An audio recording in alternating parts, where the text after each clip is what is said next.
I am excited to learn about trauma release exercise. Tell us about this. Okay, so TRE, or Tension Trauma Releasing Exercises, was originally developed by Dr. David Berceli. He was working as a trauma therapist in war zones in the Middle East and in Africa, and he was actually in bomb shelters with people that were actively under attack and was in this situation repeatedly.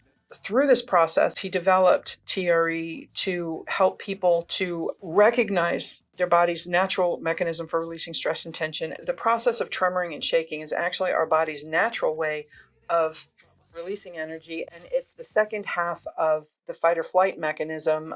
During that piece of the nervous system getting activated, there's an enormous amount of energy that's made available for us to do what we need to do to defend ourselves. And the second piece of that is that once that energy is no longer needed, our bodies are designed to release it. And TRE, the tension and trauma releasing exercises, actually helps to fatigue major muscle groups, which allows the process to start. And why were you interested? I was a paramedic in the field of emergency medicine for about 10 years, all told, and had absolutely horrendous PTSD. And at the time was going through protocols and using modalities that were recommended.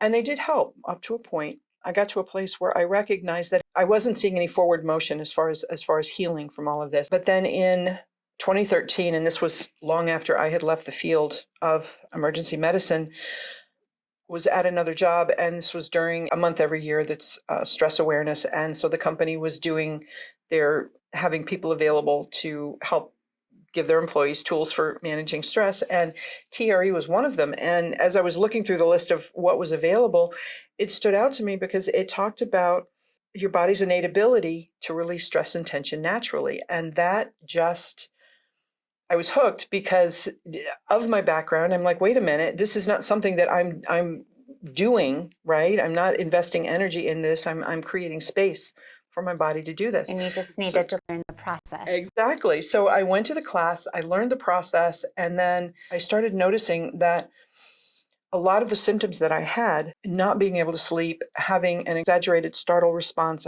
any noise that was outside of my field of vision, you figuratively had to peel me off the ceiling. I jumped, right? And then I was having issues with when things would happen, just being more sensitive to them and having an exaggerated reaction to things that most people would think, that this or that, the other thing isn't a big deal. But for me, it was, which is part of PTSD. I wasn't getting as frustrated when things did happen as I had been before.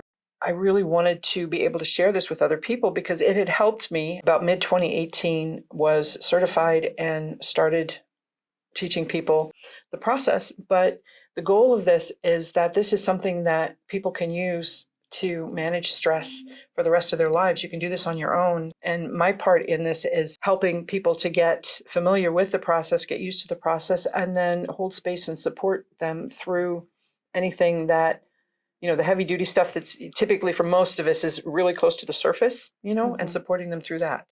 Essentially, what we're going to be doing is I will be leading you through a series of 7 simple exercises that work to fatigue major muscle groups. We'll start on the wall with a few of them, and then you're going to transition to the floor before we transition into the actual tremoring process. And as you're going through the exercises, just sort of be aware of what's going on in your body. We all have areas that might be tight or might be sore, or you have a little bit more flexibility on one side than the other, so on and so forth. Again, perfectly normal and natural, but it's important to honor that. So as you're going through the exercises, if you notice that there's a little stiffness or a little tightness somewhere, don't try to push past it. Honor that limit. If you notice a little bit of pain, don't push past it. Honor that limit. Again, this is not about powering through anything or pushing yourself. It's about simply fatiguing your muscles to allow for the tremoring process to start. So it's very gentle, very sort of low key. So for the first exercise, we're both going to do this together. We're going to be starting essentially with feet and ankles. You're going to be working your way up to the hips with the exercises. And so this first one is grounding and just sort of leaning into things and stretching out your ankles a little bit. Okay. So what you're going to do is stand with your feet a little bit wider than shoulder width apart. Knees are slightly bent, and this is like you're skiing. So what you're going to do is shift your weight so that the outer edge of one foot is on the rug and the inner edge of the other is on the rug, and head, neck, and shoulders relaxed. And you're going to take 3 deep breaths in. And again, head, neck, and shoulders are relaxed, getting grounded, stretching out your ankles, settling in.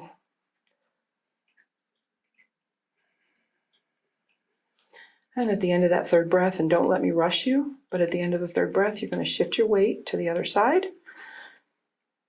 so that now the outer edge of this foot is on the rug, the inner edge of the other. And again, head, neck, and shoulders relaxed, taking 3 deep breaths. Grounding, settling in.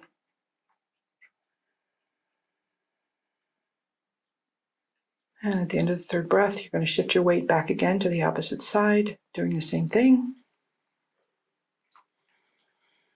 3 more breaths. And at the end of the 3rd breath, again, back to the other side, and don't let me rush you. Whenever you're ready. 3 more. And then the last time, at the end of the 3rd breath, you're going to shift back once more to the opposite side. Take 3 more breaths. And then at the end of that 3rd breath, you're just going to shift side to side again, like you're skiing. So outer edge of one foot, and then shift the other. And as you do this, you just breathe normally. And back and forth. Beautiful. So for this next exercise, we're going to continue working on fatiguing your thigh muscles. Okay. There's a couple of ways to do this. I like using a door frame because it gives better stability and it helps you to get a little bit of a deeper lunge, which can help to fatigue those muscles a little bit better. So, okay. So what you're going to do, using the door frame just for stability, all right, the resting leg is going to go up and forward, okay? And I'm going to switch so that you can see what I'm doing. Resting leg is up and forward, and this is like you're sitting back in a chair, okay?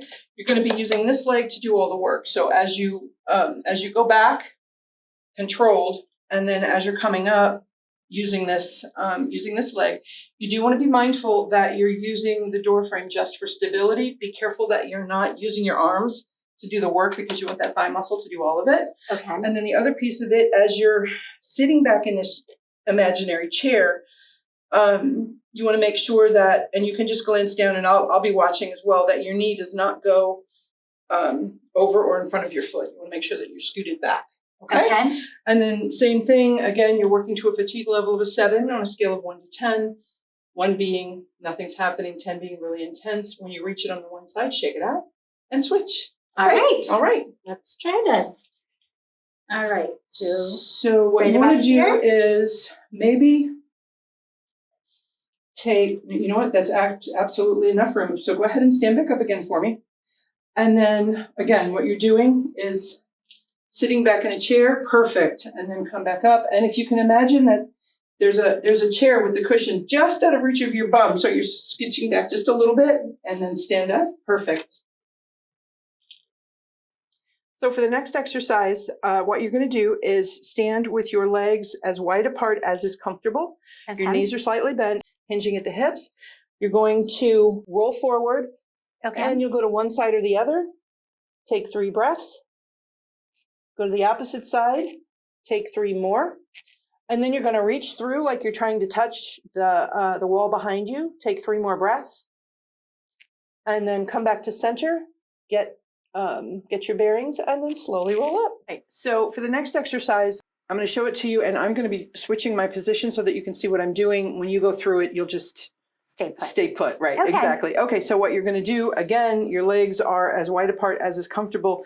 Your knees are slightly bent, and I'm going to go ahead and shift my position. What you're going to do from here is put your hands just over your tailbone. You're going to put a little bit of pressure on your tailbone, just opening up the hip area, okay? You don't want to arch your back, so your back is straight, hips are open, all right? And then from this position with your hands on your tailbone, from the hips, what you're going to do is rotate from here all the way around so that, and pivot as far as, again, meeting limitations as far as you can, looking over that shoulder, taking 3 breaths, and then you're going to pivot all the way around the other side, looking as far over your shoulder as you can, take 3 more, come back to center, take 3 more. So this is the last exercise for the standing portion of it before you go to the mat. Okay. It's essentially a wall sit, okay? So what you're going to be doing, using the wall for support, your toes are visible past your knees, okay?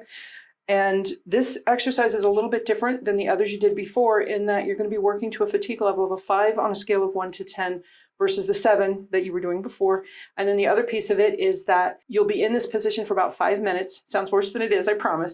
The other difference is that when you are paying attention to what's going on with the fatigue level, you want to maintain that level of a 5. So that if you notice, as you're in this position, if you notice that you're not feeling a whole lot going on, it doesn't feel like you're getting fatigued, you can scooch down a little bit. But again, being mindful that you can see your toes. And then if it feels like it's bypassing that 5, you can scooch up a little bit, so you can absolutely change your position if you need to. And then at the end of the 5 minutes, what you're going to do is put your hands on the wall, and you're going to push off and roll forward like you did with that other exercise. Okay. Hanging, letting gravity do the work. Knees are slightly bent, and you're just going to stay in this position for a little bit. And then when I tell you, you are slowly going to be rolling up. And then for this exercise, you're not going to shake it out. We want to maintain that fatigue. Okay. Okay.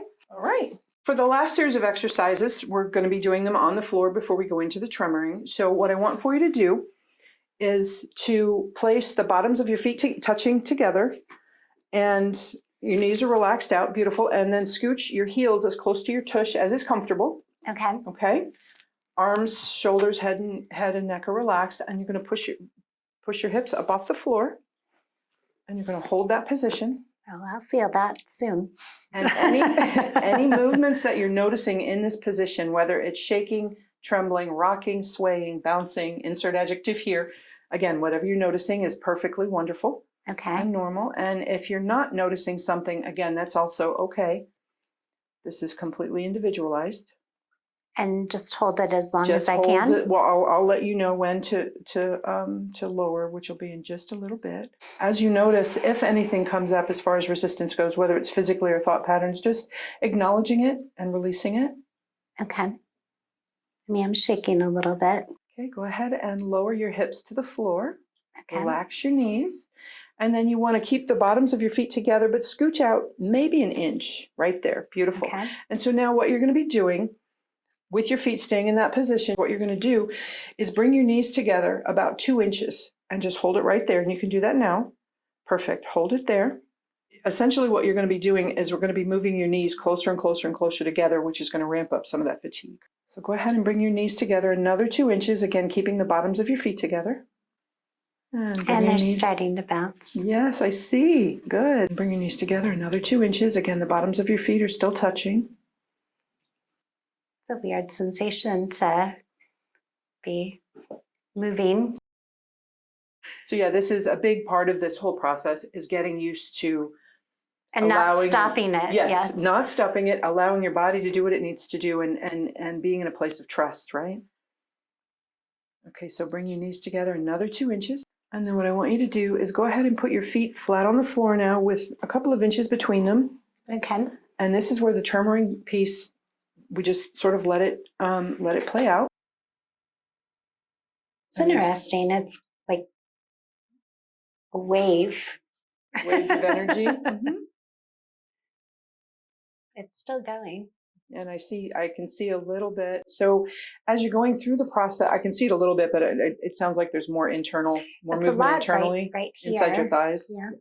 It is a truly unique sensation. This position that you're in and what we've done essentially for today. So this is a normal innate process.